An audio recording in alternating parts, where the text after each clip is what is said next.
सांगलीच्या मराठा क्रांती मोर्चास याच क्रांतिसिंह नाना पाटील चौकातून सुरुवात झालेली आहे। आपण बघू शकता लाखो मराठे या ठिकाणी जमलेले आहेत। हा मराठ्यांचा जनसागरच तयार झालेला आहे। या पाठीमागे तब्बल 4 किलोमीटर ही मराठा कार्यकर्त्यांची रांग आहे। तुम्ही बघू शकता लाखो झेंडे आपल्याला जिथपर्यंत दृश्य दिसत आहेत तिथपर्यंत लाखो झेंडे दिसत आहेत।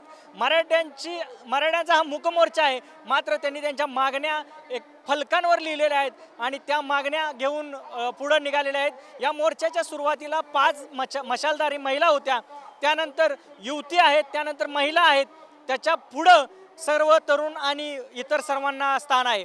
नेते मंडळींना मोर्चाच्या पाठीमागे स्थान आहे। अतिशय नियोजनबद्ध रीतीने हा मोर्चा निघालेला आहे।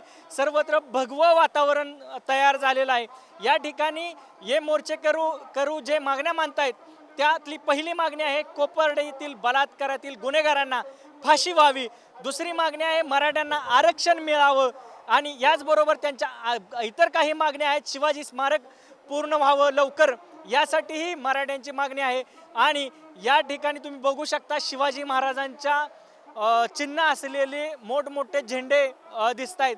एकूणच उत्साहाचं वातावरण आहे।